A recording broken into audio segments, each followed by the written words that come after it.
नमस्कार दोस्तों, मैं विकास चंदेल राज कला मंच की ओर से आप सबका स्वागत करता हूं इस पॉडकास्ट सीरीज के अंदर। जो हमारे गेस्ट हैं वो हैं Jagsir Singh ji. Welcome sir. Thank you. Sir, आप अपने बारे में हमें थोड़ा बताइए, आप किस फील्ड से बिलोंग करते हैं और क्या काम है आपका? बेसिकली मैं शुरुआती दौर में पेंटर था, ठीक है। मैंने बैचलर एंड मास्टर डिग्री की है इसमें। फिर अभी पिछले 11 सालों से मैं animation, video game, VFX, multimedia, ये सारी चीज़ें हैंडल कर रहा हूँ। अभी करंट टाइम में मैं वर्चुअल रियलिटी और ऑगमेंटेड रियलिटी और एआई के ऊपर भी काम कर रहा हूँ।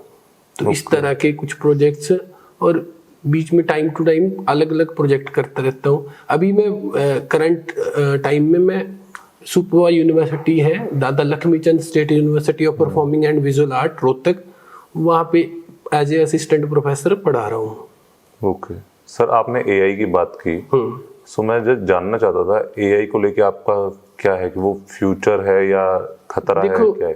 एआई क्या है? एआई जैसे ऐसे मान लो कि आज जैसे अभी हम कैमरा यूज कर रहे हैं, तो पुराने टाइम पे पेंटिंग्स बनती थी तो आर्टिस्ट पेंटिंग बनाते थे। तो इसका मतलब जब कैमरा आया तो लोगों को लगा कि अभी ये पेंटिंग वाला काम खत्म हो जाएगा। तो पर धीरे धीरे क्या है कि कैमरा आने से और रिसोर्सेज बढ़े कि अब हर लोग फोटोज क्लिक कर पा रहे थे, मेमोरीज को संभाल पा रहे थे, जबकि पेंटर उतना काम नहीं कर पा रहे थे। तो जैसे ये भी एक आने वाले टाइम में एक टूल की तरह काम करेगा। जो इस चीज को अच्छे से सीख लेगा वो उसमें प्लस पॉइंट है। कि मेरा मानना है कि एआई की हेल्प से आप अपने काम को, जो काम को आप 2-3 दिन में कर रहे थे ना, वो आप 2-3 घंटे में भी कर सकोगे। तो ये पाइपलाइन में काफी बेटर आपको रिजल्ट्स देगा आने वाले टाइम में। इसको सीखना चाहिए, अगर इसे नजरअंदाज नहीं करना चाहिए। काफी लोग कह रहे हैं कि एआई का बाइकआउट करना चाहिए। मुझे नहीं लगता कि अभी वो है सिस्टम में, तो हमें मानना पड़ेगा कि हमें उसके साथ जीना है। तो उस चीज को सीखने में ज्यादा मुझे लगता है बेटर रहेगा कि हम उस चीज को सीखें। क्योंकि अभी अगर हम बात करें तो पुराने टाइम पे बैलगाड़ियां चल रही थी, जब गाड़ियां चलने लगी बैलगाड़ियां बंद थोड़ी होगी। गाड़ियों की गिनती तो लाखों में है। तो इससे रोजगार बढ़ेगा ही, ये कोई प्रॉब्लम नहीं क्रिएट करता, इससे आपका काम और आसान हो जाता है। तो जैसे एआई ऑलमोस्ट हम ह्यूमंस के सारे काम्स को खुद हैंडल करने लगेगा, तो एक जो बुक है सेपियंस जो बुक है, उसका जो लास्ट चैप्टर है उसके अंदर उन्होंने डिफाइन यही किया हुआ है कि एक टाइम आएगा कि जो सुपर ह्यूमंस आएंगे वो हमें खत्म कर देंगे। नहीं, वो ऐसा देखो, ये एक मानना है, ठीक है। मुझे नहीं लगता कि ऐसा होगा कि मशीनें आज नहीं बहुत पहले से आ चुकी हैं, कि ये नहीं है कि इसको चलाने के लिए हमेशा एक ह्यूमन की नीड रहेगी। क्योंकि कोई भी प्रोग्राम है, ये जो भी है, सबसे पहले तो ह्यूमन ही क्रिएट करता है। उसी तरह से ये आगे बढ़ेगा कि ये हमारे जैसे आज के पहले हाथ से पेंटिंग कर रहे थे आप, फोटोशॉप, कोरल, ये इस तरह के टूल्स, उसको भी अगर हम ध्यान से देखें तो वो भी एक तरह से सॉफ्टवेयर, एक एआई की तरह ही काम कर रहे हैं। तो वो भी अभी ये आया है, वो भी एक सॉफ्टवेयर की तरह ही हम उसको माने, या एक टूल की तरह ही माने, ठीक है। हर जगह वो बढ़ रहा है। आज से ना अगर हम बात करें, पहले जितना भी इनहेंसमेंट हुआ, तो सबसे पहले लोग कहते थे कि हाथ के काम का ना कोई वो नहीं है, कि तोड़ नहीं है, कि हाथ का काम वाला बंदा कभी, पर एआई ने आज के टाइम पे वो जगह भी ले ली है। पर अगर आर्टिस्ट इसको सीख लेता है ना, तो वो काफी हेल्पफुल रहेगा उसके लिए, उसका काम बहुत इजी हो जाता है। अभी एआई में अभी कुछ मैं टेक्निक्स यूज कर रहा हूँ। लोग क्या करते हैं कि चैट जीपीटी या उसको यूज करते हैं प्रॉम्प्ट डिजाइन करने के लिए, फिर वो डालते हैं। अब सच बताऊं तो मैं इंग्लिश इतनी बेटर प्रॉम्प्ट नहीं लिख सकता। तो मैं क्या करता हूँ, मेरी आर्ट मेरा प्रॉम्प्ट है, मैं स्केच के थ्रू उसको बताता हूँ कि जी क्या करना है। मैं बेस ड्राइंग बनाता हूँ, उस ड्राइंग के थ्रू उसमें इंफॉर्मेशन डालता हूँ कि मुझे जैसे घोड़ा चाहिए तो घोड़े के अंदर क्या कलर चाहिए, कहाँ लाइट चाहिए, फिर वो उस इमेज को ही एनहांस करता है।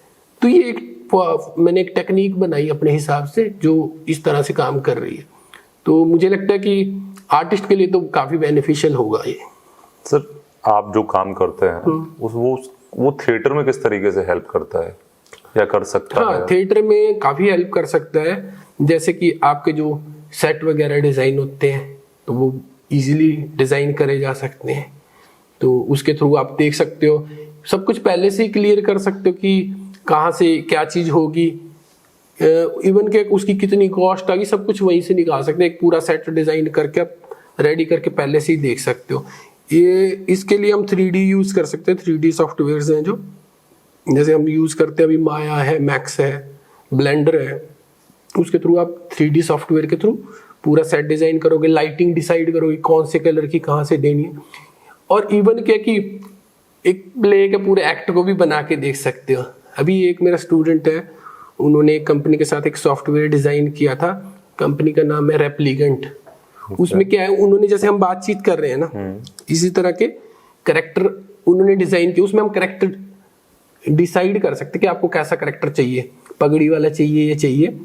फिर हम उसमें ना AI के थ्रू क्या एक प्रॉम्प्ट टाइप करेंगे, वो उसी के हिसाब से एक्सप्रेशन भी देगा आपको कि आपके क्या डायलॉग्स है, कहाँ पे बैठना है, कैसा सेट रहेगा, वो सब कुछ उसके थ्रू होगा। हमने एक सेटअप तैयार कर दिया कि उसमें करेक्टर्स है, डिफरेंट एनवायरनमेंट्स है। जैसे ये टेबल है, हमने 10 तरह की टेबल्स भी डिज़ाइन की है, अलग अलग जैसे फ्लावर्स रखे हैं, 50 तरह के फ्लावर्स है उसमें से आप कुछ भी रख के पूरा सेटअप करके सीन डिसाइड करोगे, फिर अपनी कमांड डालोगे उसमें और वो कन्वर्सेशन स्टार्ट कर देंगे। फिर आप उसको रेंडर वीडियो निकाल सकते हो, जिसको बनाने में पहले आपके 4-5 महीने लग रहे थे, आप जल्दी कर सकते हो। इस तरह की चीज़ें भी हो रही हैं, पर उसके लिए ये नहीं है कि वो सारा AI ने करा।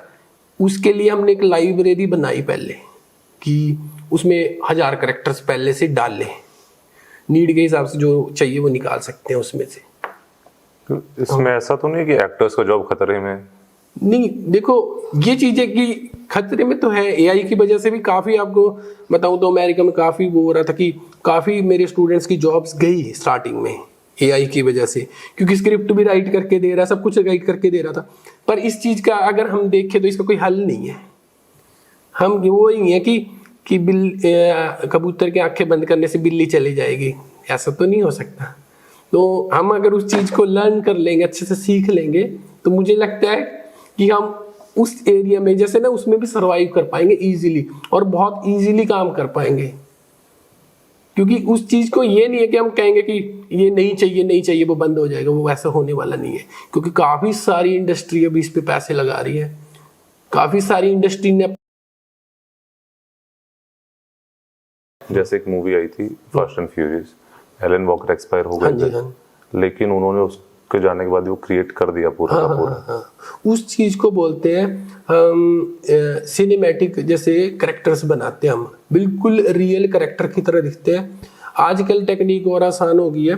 हम जैसे आप बैठे हो, मैंने आपका मॉडल पूरा स्कैन करना है, उसके बाद क्या कि आपका डमी रेडी हो जाएगा, उसके ऊपर मैं काम करूँगा, फिर स्किन के पोर्स या हेयर आपके जैसे हैं वो बनाएंगे, फिर उस कैरेक्टर को रियल कैरेक्टर के साथ एक्सचेंज करेंगे हम। मतलब एक रियल कैरेक्टर होगा, उसके साथ फेस स्वैप कर देंगे आपका, तो वो फेस स्वैप के बाद वहाँ वो हो चाहे ना हो कोई फर्क नहीं पड़ता। तो ये टेक्निक इसको VFX में यूज की जाती है। ये तो सारी टेक्निकल बातें हो गई। अब हम स्टार्टिंग से चलते हैं।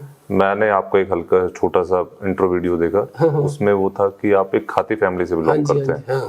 सो उसने किस तरीके से आपको हेल्प की इस फील्ड में आने के लिए? हाँ, उसके जब मैं बचपन में छोटा था ना, तो घर में ना जैसे क्या ज़्यादा वो नहीं था, अभी मेरे दादा वगैरह तो वो चिनाई का काम करते थे, तो घर में क्या होता था, कभी कागज़ पे मोर बना के दे दिया, कोई चिड़िया बना के दे दी, या फिर कोई छोटी छोटी लकड़ी की चीज़ें कार्व कर रहे हैं, तो उससे एक इंटरेस्ट बिल्ड होता रहा कि भाई इस तरह से मैं भी ड्रॉ करता हूँ। तो मैं स्टार्टिंग में ड्रॉ करने लगा, तो वो अच्छा ड्रॉ कर रहा था मैं उस टाइम पे।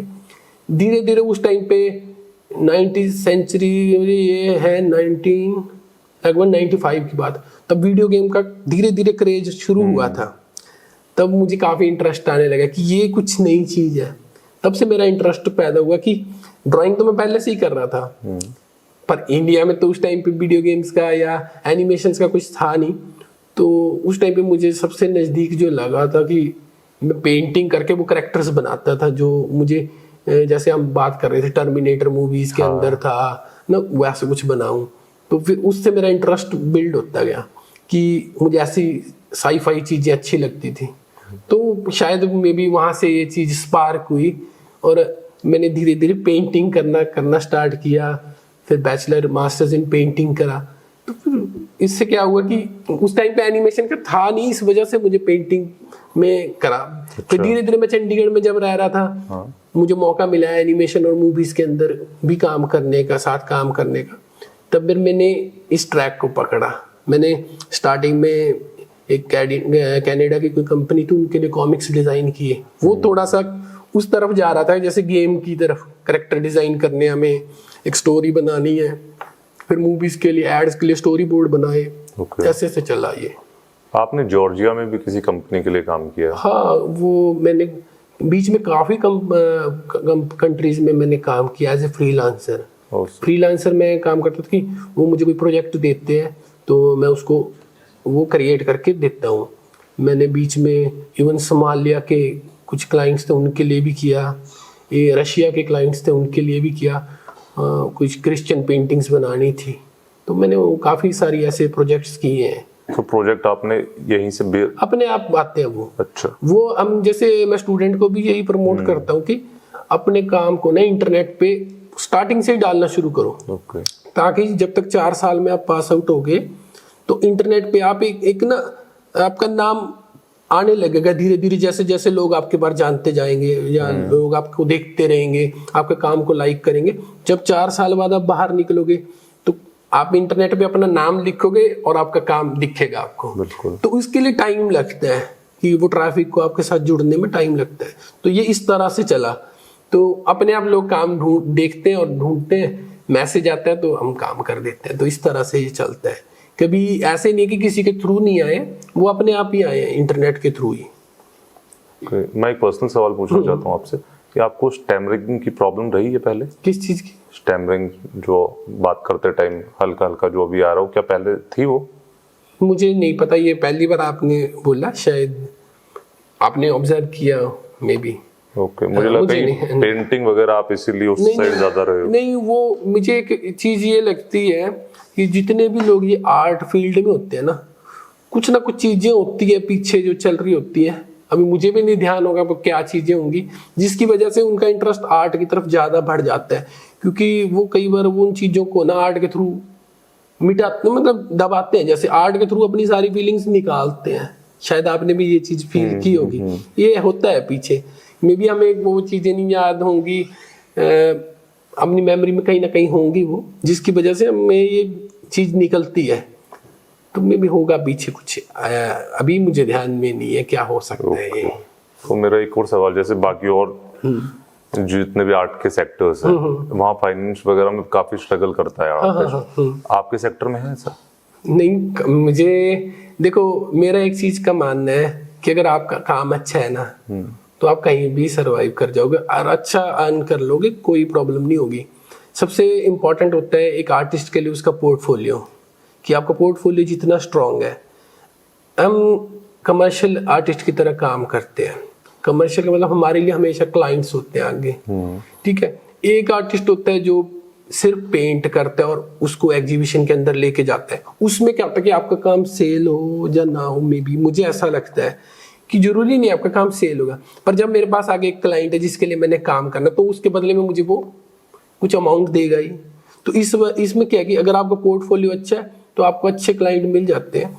काफी सारे मेरे स्टूडेंट है, काफी अच्छा पैकेज ले रहे हैं। अभी कुछ स्टूडेंट है मेरे, उनका स्टार्टिंग पैकेज ही 35 लाख एनुअल है, कुछ का 28, कुछ ने अपने स्टूडियो स्टार्ट किए हैं। अभी एक मेरा स्टूडेंट है, उसका नाम है, आपने सुना होगा नाम, अमर हुंदल, जो ये अभी रजनी मूवी आई उससे पहले आई थी वार्निंग 1 वार्निंग 2, उसी ने डायरेक्ट करी है।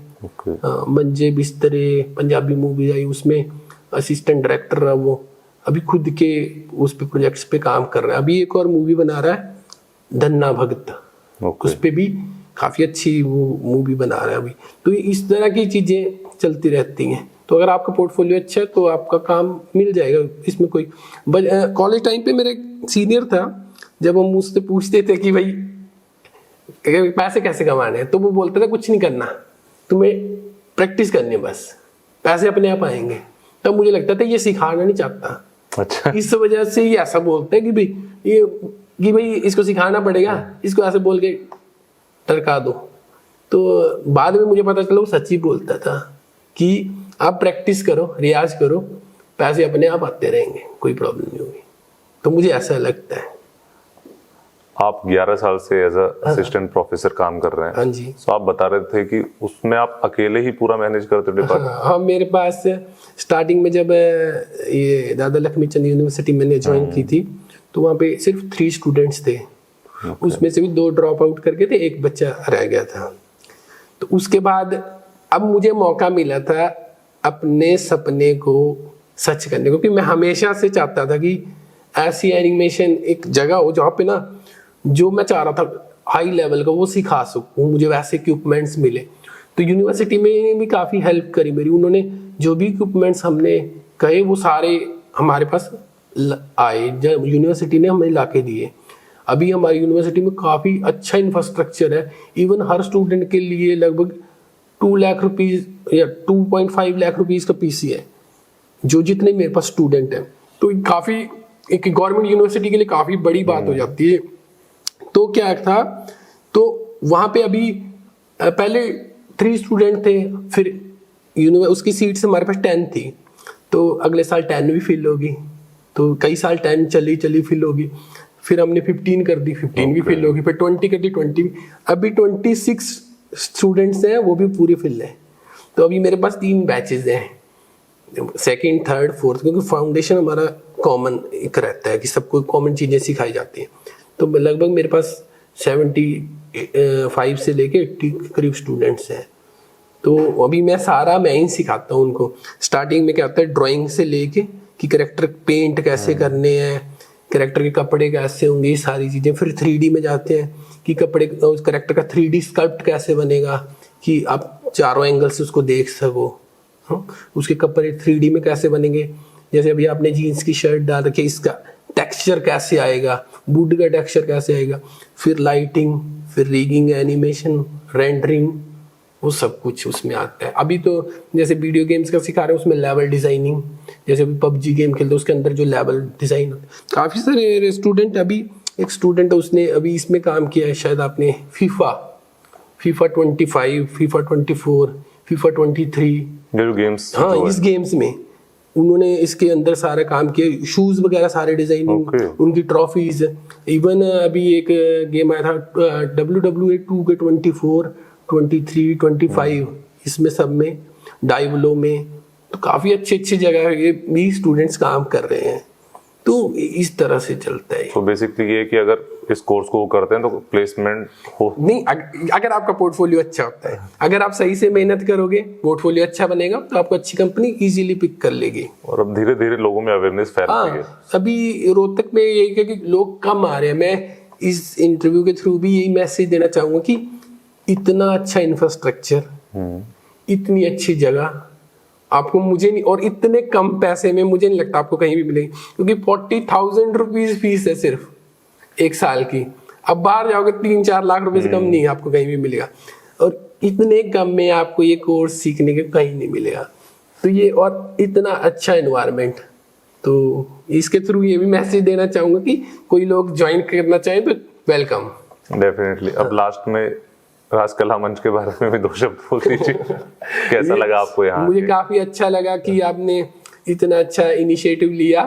वैसे मुझे ज्यादा लोग, या मैं ज्यादा जाता भी नहीं हुई इधर, तो सर ने मुझे मिले, उनको भी काफी अच्छा लगा काम मेरा, तो मुझे बुलाया। मुझे काफी, मैं इनका धन्यवाद करना चाहूंगा, पूरी आपकी जो टीम है उसका, कि आप इतनी जैसे अभी इतनी रात में हम शूट कर रहे हैं, आप जगे हुए हो, तो उस चीज के लिए मैं काफी धन्यवाद करूंगा आपका। काफी मुझे अच्छा लगा, और अपने जैसा ही ना हेल्दी सा एनवायरनमेंट लगा। कोई ऐसा नहीं लगा कि ना आपको बात करने में थोड़ी हिचकिचाहट हो। बहुत हेल्दी सा और एक कैजुअल सा एनवायरनमेंट मिला, जिसमें आप अच्छे तरीके से अपनी बात रख सकते हो। बिल्कुल, थैंक यू सो मच। मेरे को बहुत अच्छा लगा आपसे बात करके। Nice to meet you. अभी थोड़ा लेट हो गया, वरना हम और भी बात करते हैं। कभी आप वहाँ विजिट करना, तो वहाँ पे मैं आपको डिपार्टमेंट दिखाऊंगा, तो वहाँ पे आप काम देख सकोगे बच्चों का क्या कर रहे हैं वो। मैं आपको ये प्रॉमिस कर सकता हूँ कि मे बी नॉर्थ इंडिया में आपको नहीं दिखेगा ऐसा काम जो नहीं। यहाँ के बच्चे कर पा रहे डेफिनेटली मैं जरूर विजिट जरूर जरूर